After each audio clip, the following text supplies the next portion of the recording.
know when you have good hype music, it makes you feel like you're about to play something. You're like, where do I show up? You're ripping off the tearaway pants. I thought, honestly, that is like half of the reason why ESPN became like a juggernaut. Yeah, they had sports on all the time, but the commercials for the games would get me so hyped for the games as a kid. It's going down for real. Ready to run through the wall like the Kool-Aid man after those. I was though. Like I had oh man, the 2011 Knicks are must-see television. That's how I felt. That's insanity, how I baby. felt. Insanity was insanity. And we are live. Welcome to the new Friday show, Flex or Fade. It is the familiar faces at an unfamiliar time. My name is Matt Savoca at Draftaholic, and I'm here as I always am. Lucky to have him here at Notorious Fantasy, at Notorious FNTSY, Nick Lepri, the one and only. How are you this Friday? Did someone get traded last night? Did you do a short, or is that just a fever dream? What just happened? Yeah, no, nothing happened last night, But yeah, Christian McCaffrey gets traded. I'm going to be honest with you. I'm surprised that they traded him for that many picks, but McCaffrey gets traded to the 49ers. Now the 49ers have Jeff Wilson. They're saying, oh, maybe we're going to play McCaffrey this week, maybe not. I just made my running back rankings video that will be out after this stream, but it's incredibly difficult to kind of break down for this week because even if McCaffrey plays, like if he plays a slight amount, like I could still feel deep inside me that I might want to start him if I'm in a deeper league. Like, hey, maybe this guy can have a great game. Now, obviously, D'Onta Foreman is going to, quote unquote, be the guy in Carolina for the team, but obviously Chuba Hubbard is also still there. It makes it kind of a disaster-filled situation, but if D'Onta Foreman is still on your waiver wire, I would go pick him up. And I think this Christian McCaffrey situation is going to most impact, obviously, Brandon Ayuk and George Kittle instead of Debo. Some people are panicking about Debo. I'm not too worried, but I am definitely worried about Kittle and Ayuk, especially if Ayuk was on this rocket ship in some people's mind. Like, oh my gosh, look at this. Ayuk has this big game. Now he's going to the fucking moon. Who knows if that's going to happen now? That's kind of my thoughts on that situation. Absolutely. And way to break it down right in the first few moments of the stream, Nick Lepri. We're seeing people stream in, a couple dozen people, some familiar faces. Miso, what's up, man? He says, sup, Dynamic Duo. We appreciate you all the time hanging out. And we got a few bots in here. That's how you know. That's how you know you really made it. Couple bots, couple real friends, and a couple of new faces. That's what we like to see. Okay, so let's slow it down just a little bit because this is some of the biggest news we've had in the NFL in a long time with Christian McCaffrey. I think you did a great job of the bullet points there. If you want to cold open to start the first Flex or Fade show, that was perfect. But ultimately, I still think that Jeff Wilson this week is a flexible option because of the fact that Christian McCaffrey is literally just getting to practice today. Next week, he may be on your bench and he may be a pure handcuff. Is that sort of how you're seeing the San Francisco backfield going forward? Yeah, I definitely see it that way. I mean, I made a joke last night that, once Christian McCaffrey fumbles, they're going to bench him and you're going to see Jeff Wilson or whatever, because that's just the funny narrative to make, right? Because Shanahan's so crazy that'll bench anyone. But let's be honest with you, you don't trade all those picks for McCaffrey to have him on a very short leash. I do see it exactly how you see it. But I do think McCaffrey, depending on what we hear on Sunday, like there could be an inkling to where you might want to start him if you're in a deeper league. Like, for instance, if you have like McCaffrey and you have Tony Pollard or something, like couldn't you talk yourself into playing McCaffrey? Oh, yeah. I'm still playing McCaffrey. I have a buddy who has McCaffrey and Wilson. He's playing both in the same lineup because of the feelings. He clarified to me this week and this week only, simply because the usage profile for McCaffrey will be unique this week compared to the rest of the season. And of course, you're talking about the trickle-down effect with the passing game. We'll get to that in a minute. But MH has a question about the other side, the Carolina side. D'Onta Foreman, Kyron Williams, Cordero Patterson. Now we're talking about bench stashes. Honestly, this sounds like you don't have an IR slot. So first of all, petition your commissioner to get an IR slot because Cordero should be on a team's IR slot. He'll be back this year. But in terms of final bench stash, I think I probably want Foreman right now, although we got to get into that conversation, but I want to hear what you have to say. Yeah, for me, I want Cordero. I know Cordero's role. That's just kind of why, right? D'Onta Foreman could be splitting with the Canadian. Chuba Hubbard's from Canada, right? I'm not just making that up. I think you're right. I know he went to Oklahoma State. Yeah, so Chuba Hubbard is going to be involved. There's zero doubt about that. The question is, will Deontay Foreman break apart from him to be significantly like a valuable player, or is it just going to be like, oh fuck, I have to play Deontay Foreman, not like, oh yay, I get to play Deontay Foreman. That's kind of how I'm feeling this might go. Whereas Cordero, I'm like, yes, I get to play Cordero because even if the Falcons don't look good, he has still looked incredible.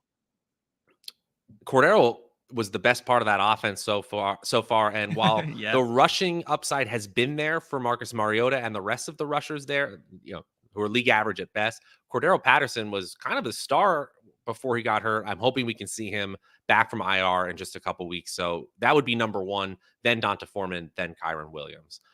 Let's go to the wide receiver position for a minute as we continue on with flex or fade. Sutton or Kirk. I can't believe we're at this point. Hats off to Kirk for having a better than expected start to the season, but Cortland Sutton, I don't think we can just completely fade this guy. I still think he has immense upside, even with Russell Wilson hampered by a hammy.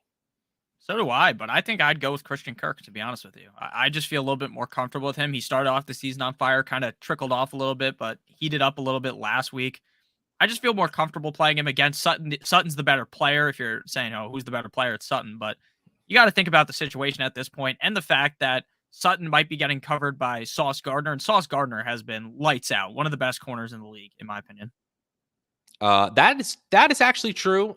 The matchup is a little concerning. Here's what I will say. The stochastic DFS projections, the same projections that power our fantasy rankings and the ones that have helped people like Alex Osimo Baker win literally millions of dollars. They have Sutton at 34 in our half PPR rankings and Kirk at 44. Certainly the same tier of flex player. But even with the matchup considerations, Sutton is a little bit ahead right now. And by the way, guys, if you haven't checked out all the tools that we've had over there, and you're mostly a fantasy football player, we totally get it. We're glad you're here. Right now, you can get all of our tools for every single sport. We got basketball, football, baseball, hockey, League of Legends, esports, MMA, everything. $10 for access for 10 days. So you can actually test drive absolutely everything on the site, except for Fantasy Cruncher. We can't say that because we don't own that, but it's a really cool time. There's a promo code called Hardwood that could get you there, awesome. and we'll throw it into chat as well. All right, it really is just a cool time to check out the stats and the tools over there, but we'll give you the rankings, which are of course based on those tools in this very show. Hey, hope you listened to us and started D-Hop because we were all over that while our rankings were a little hesitant. We were not. That looked good last night. You got anything to say about that wacky game? Hopkins for sure looked good. Yeah, I mean, that game felt like early on, I was someone who told a lot of people to start Rondell Moore. I was like, oh, this looks like a Rondell Moore game, right? They're not running the ball much. This is going to be a close game. And then after those 2 pick sixes happened, Rondell Moore's upside went directly into the garbage can. It was a tough scene for everyone who I told to start Rondell Moore, including myself. I played him too. Brutal situation, but D-Hop looks amazing. You got to keep rolling out D-Hop. Totally agree. Sup, fellas? Pick a side. Full PPR redraft. Chubb, Gabe Davis, or Mixon, DJ Moore, Jacoby Myers, Brian Robinson. And then he gives some context here. He's already got Waddle Hopkins, Godwin Mooney, Dobbs Gallup. So he's got a ton of wide receiver depth and talent. Oh, man. Yeah, I want Chubb and Gabe Davis. Me too. Sorry, Brock. Clearly. I think if you're giving away Chubb and Gabe Davis, I don't want this group. Even though there is some talent there, I think this is a person trying to bottle up all the players he doesn't want that much and get 2 that he does. Yeah, I agree. Luke Allen, full PPR, says ETN Lockett. Oh, ETN Lockett, DJ or Dobbs for wide receiver 2 and the flex spot. So he's picking 2 out of these 4. I'm going to go with Lockett and ETN, but ETN and Dobbs are pretty close for me. Lockett and ETN would be my answer. I still think that breakout game is coming. 0 touchdowns hurts, guys. That for ETN, that hurts a lot. But I don't think he ends the season with 0 touchdowns the way he's been playing. The points are coming. Harbo asks, would you pick up A.J. Dillon? Yes, I would. I would pick up A.J. Dillon over Donta Foreman right now. This is the part I wanted to say here, Nick. I honestly think this could be a situation where people are overestimating the confidence of the biggest names in the fantasy football industry. I get it. I listen to him too. I understand it. We're happy you're listening to us as well. but I still think Chuba Hubbard could end up being the guy, Nick. Like ultimately, this is a I agree. situation that is totally in flux and a new Yeah. coach and a new skill position staff. I don't know why people are all in on Foreman when it's sort of a coin flip situation. AJ Dillon is the pick for me. And I think if you get the consolation prize of Chuba Hubbard at the end of your bench, I don't think you're in a bad situation. Maybe I'm wrong, but the range of outcomes very wide here.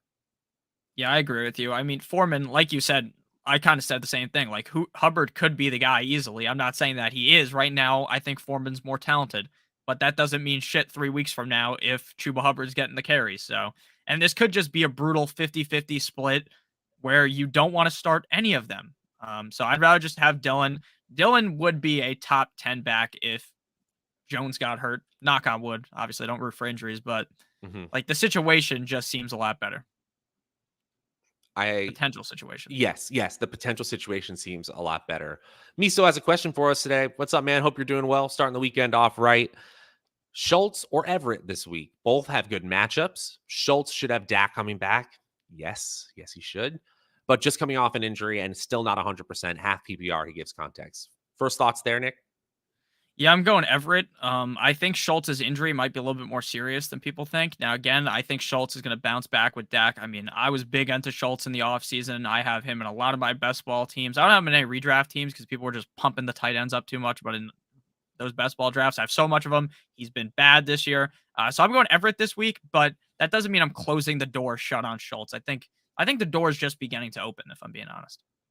The door is just beginning to open because of the way the quarterback can get more Yeah, people involved. The spike week exactly. capability for two Cowboys has just unlocked for the first time this year, right, Nick?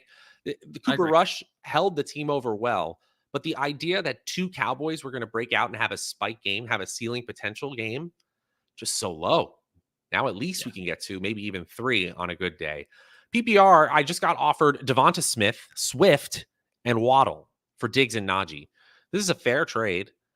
I kind I'm of doing want the that. Diggs and Najee side. Okay. I would rather have Waddle, Smith, and Swift just because, like, look, Najee's starting to play better. I agree on that. But, like, could you see the season ending where Waddle and Diggs finish at least somewhat close to each other? Because I think I could. So that kind of like Swift is just to me so much better than Najee.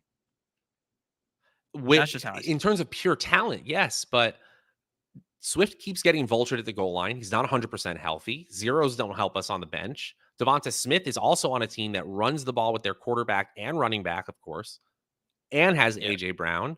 I think there's a lot of opportunity value upside in getting Diggs, Najee, and remember that free roster spot is also free. This is a very fair trade, uh, right on the line. It is fair. I'm not disagreeing with that. I think it is a pretty even trade. I think the reason why I just don't like Najee anymore, to be honest. That's true. I still think, what do we have him in our flex rankings right now? He's a good start. The Dolphins suck ass at defending the run, so We actually have he's him going to be a good barely start this inside the week. top 50 right now, Najee That's Harris. surprising. That's a little low, but I get it. I get it. He's a floor play and not a ceiling play. Diggs is floor and ceiling. He's a great player. Should you flex Of course. Drake? I absolutely yes. J.K. Dobbins is not playing this week. He hasn't practiced No. all week. Um, Drop Melvin Gordon, pick up Jerry Judy or Rashad White. Full PPR, I would. I would rather have either Jerry Judy or Rashad White. I think I'd rather have Gordon over White, but I think I'd rather have Judy over Gordon. Gordon's situation is another one where who knows what's going to happen. Like, right? How can you predict that? What do you think is going to happen on Sunday? So I truly think that Gordon is in a three-headed monster on a mediocre offense, whereas Rashad White is the clear handcuff on a decent to great offense that or has great offense upside because of the talent on that team. Rashad White is also giving you a 5-point floor anyway, just because of the offense he plays on. He's not going to get you more Yeah. than 5 to 8 points most games, but still think he's a pretty good stash. You're in a good position, Jonathan. You're dealing with good problems, and I think Drake is a solid RB2 this week. Spiros asked about Tyquan Thornton, who I already said in a previous show on one of these live streams that I think is going to be a thing the second half of the season. But I'm not starting him over Garrett Wilson right now or DJ Moore for that matter. What's the order you put these three in? I would have DJ Moore, then Thornton, then Wilson. I don't really trust Wilson, even though Elijah Moore's not going to play. What do you think, real quick? This is kind of divvying off of this. I'm going to go with DJ Moore as my start, even though I don't want to do it. Like, I think realistically, it's my team. I'm playing Thornton, but I do have Moore ranked higher. But do you think Elijah Moore gets traded? Yes or no? Elijah Moore or DJ Yes, Moore? Elijah. I think Elijah Moore. I think Elijah Moore does not get traded. Okay, then DJ Moore. Do you think he gets traded? I do not. Okay, just wondering. Elijah more likely than DJ, but if you're asking me if both are under 50% to me. Pick Okay, that's two. fair. Sorry. Yeah. Pick two, half PPR, Swift, Kenneth Walker, and Damian Pierce. Also a good situation to be in. How about you? This is like, you're going to get this wrong and you're going to feel like an idiot too, which is the funniest part. Like, no matter what we say, somehow this is going to go wrong for you. I would go Swift and Walker. I have Swift in tier 2, Walker in tier 2, Pierce is in tier 3. So Swift and Walker for me. You're not going to believe this, but our projections have Walker and Pierce. Pierce as the top option against Las Vegas in what could be a shootout game. Very, very It's not interesting. that weird. It's not that weird. I think it's a bold take. I think it's a little bold. I don't think it's super bold because of Swift's coming off the injury. Maybe like they use more Jamal. What's up, Donnie Bravo? Good to see you, man. Good to see you. Oh, and Ron the Goat, always hanging out in here. How are you, man? Good to see you. Sutton, a flex start. We kind of already went into that. Yes, but he's a wide receiver 3 more than a wide receiver 2, right? Yeah, he's a guy that has all the skills, just in a bad situation. You don't want to rely on him, but like when he's your wide receiver 3, you're not necessarily relying on him. So that's just how I view it. Need help with a trade, though. Donnie, cool. Well, would you trade Ayuk and Dobbs for DK? I would. I would do this. Yes, I would do that as well. I did not like DK going into the year. I was just wrong on Geno. That's why I didn't like him. But Geno looks good. Right. But we didn't know the ceiling potential was there for DK or Lockett. And it is going to be annoying in the same way that it was when Russell Wilson was there and good in Seattle. There was some variability week to week between DK and Lockett, just natural variability from two good players. But DK was the more constant force there. Lockett just disappeared. Ayuk could also be the one that disappears in this San Francisco offense that just got one of the most dynamic playmakers in the NFL. I agree with you. I like DK a decent amount. And like you said, Geno or Russ, they're not the kind of quarterback like Tua where they can have Waddle and Tyreek both be top 10 options, Yeah, there you go. Let's see what else we got going on. I'm just checking out all these questions coming in. A couple dozen people hanging out. Just Bob, what's up, man? Good to see you. We got trade Aaron Jones for Chris Godwin, Dylan asks. Yes, I'm doing that. I'm not looking back. I've kind of not shut the door on Jones, but I've shut the door on him being an RB1. Whereas I think the door, like look, Brady, this is his week, right? If Brady comes out and lays a dud, then I am in full on panic. DEFCON 5, the red lights in my room come on. They start panicking. I'd be incredibly nervous. But if he does succeed, which I think he will, then I think Godwin going forward, you can make the argument that he's a top 5 receiver. Jones, I don't think you can make any argument that he's a top 5 running back because of AJ Dillon. And it's just a shitty situation for him to be in. So I'd rather have Godwin pretty clearly. Me too. And just the only concerns for Godwin are health, right? Not a concern about offense, not a concern about pass rate, not a concern about the ability for the team to score touchdowns on a week-to-week basis. They're going to be in shootouts. So ultimately, I think Godwin is the safer play right now. And the draft capital, just 6-7 weeks ago when we were drafting all these teams, wasn't even that different for Godwin if we knew he was this healthy at this time, right? We talked about this thought experiment. Where would Godwin go if he was healthy? We said end of round 2. Where would you take Jones last fall? End of round 2. So basically the same. And I would take Godwin rest of season.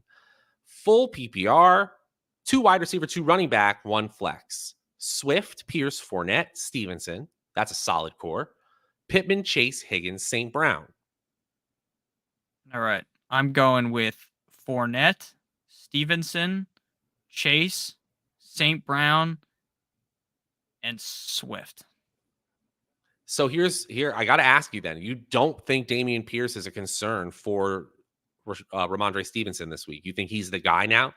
Because it sounds like he's going to play.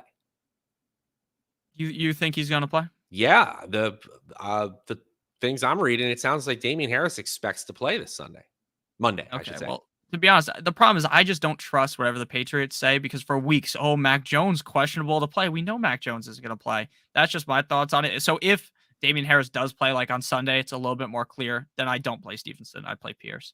But So yeah, right I'm going now, Pierce, Fournette, Chase for sure. From there, it gets okay, a little iffier. I think I'm going Higgins, St. Brown. okay, So yeah, it doesn't feel good to have Swift and Pittman on the bench, but those are the players who have more variability compared to the others who have such good floor and ceiling.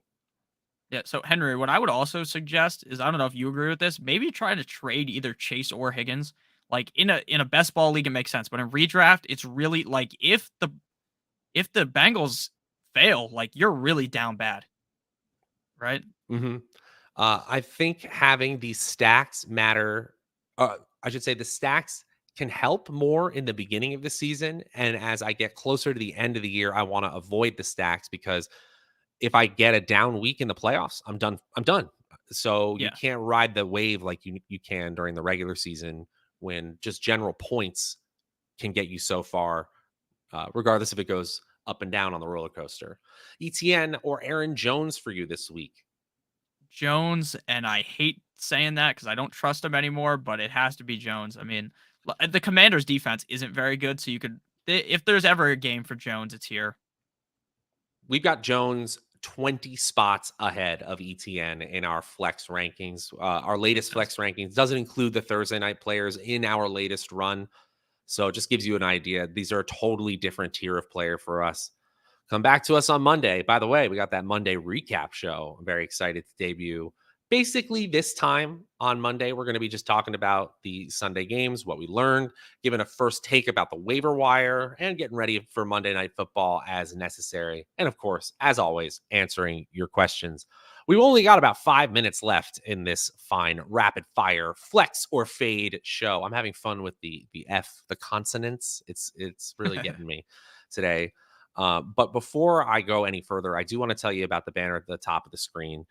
I don't want to go too far into why we're actually here. Obviously, it's fun to have a sponsor. It's fun to have them, talk to us, and we're very, very grateful. But I also think this is a win-win situation for you guys. If you are here this Friday, just chilling with us, asking questions, and you want to win some free money, I think this is one of the easiest ways in all of sports to do it right now. Over at BetMGM, if you bet $10 on any pregame moneyline bet, football, basketball, hockey, whatever's going on in your sports life right now that you love the most, pregame moneyline bet of $10.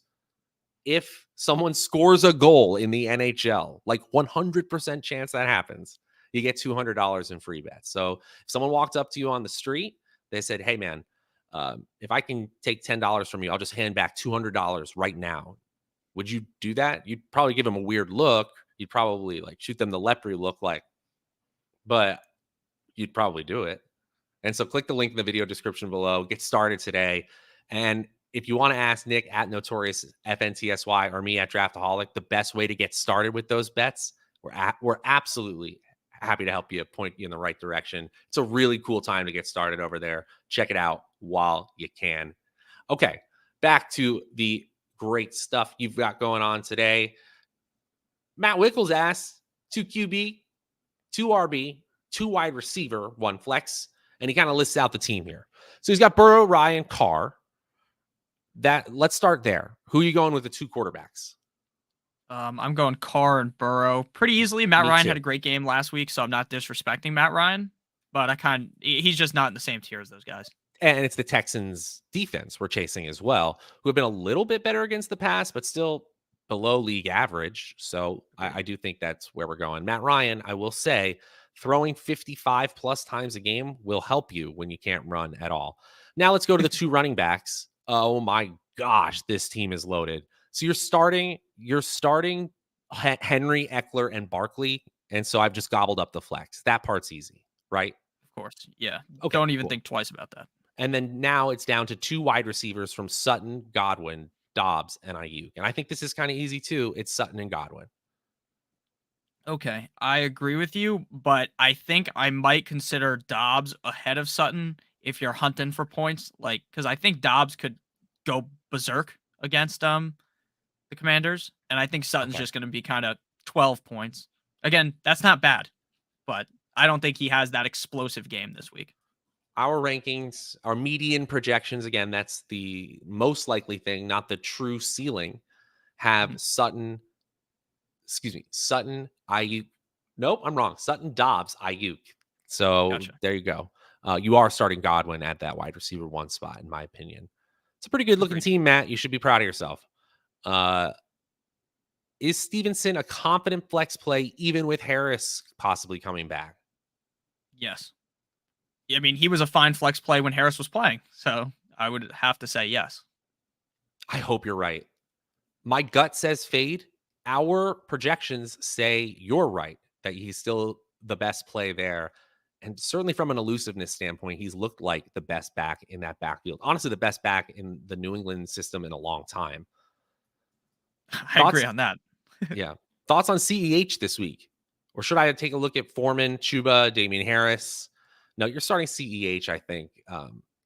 Or you're definitely not going to those waiver stashes instead, right? Yeah, I mean, he does say he has an open bench spot, so you might as well just pick up Damian Harris. But I would play CH. I mean, look, CH has had 2 bad games. I'm not going away from it yet. If he has another bad game, then the bells kind of start to, like in Game of Thrones when Daenerys goes to burn everything down and the bells are ringing. That's the You're fucking spoiling dude. That show's fucking 4 years old, Matt. Yeah. the So yes, the bells. Okay, that's what's going to happen in my mind. But yeah, I'm going CH this week. He's a top. He's running back 17 for me this week, not including Eno or whoever play and Kamara. Right, not including the Thursday night. Yeah. Let's see where we have him. We have him just outside the top 50 right now of all flex Okay. players. Of all flex players, not just Yeah, running he'd back. be outside my top 50 flex as well. Okay. So I agree. 2 minutes remaining here. And of course, guys, we've got much more when it comes to question and answer sessions. You'll be here Sunday morning before the main slate of games, answering every single question that the Notorious Fantasy Channel by Stochastic. So if you don't get to your question today, we got you covered, of course. And leave a comment below as well. We like to get to every single thing we can. Can't get to absolutely everything, but we like to try to answer every question you got. We really appreciate your time here today. So let's finish it out with something I can't believe we have to deal with. Kyle Pitts or Robert Tunyon. Big Bob, who, to your great credit, Nick, you were talking him up all season, all off season long. Big Bob, baby, the GOAT. Now, he hasn't scored yet, I don't think. Maybe I'm wrong. Maybe he scored once. He had 10 targets last week. He's looking pretty decent. I mean, Rodgers is spreading the ball around a decent amount. I have to go Pitts, though. You are going to feel like such a buffoon anytime you sit Pitts and the other guy goes off. Now, I think I told people to start Taysom Hill over Pitts last night, and maybe that was wrong, but Hill scored 10 points, so I won't feel like it that dumb, right? Still made sense. So I think Pitts is a good start though this week. Again, you drafted him in the second or third round for a reason. He's incredibly talented. That's just how I feel.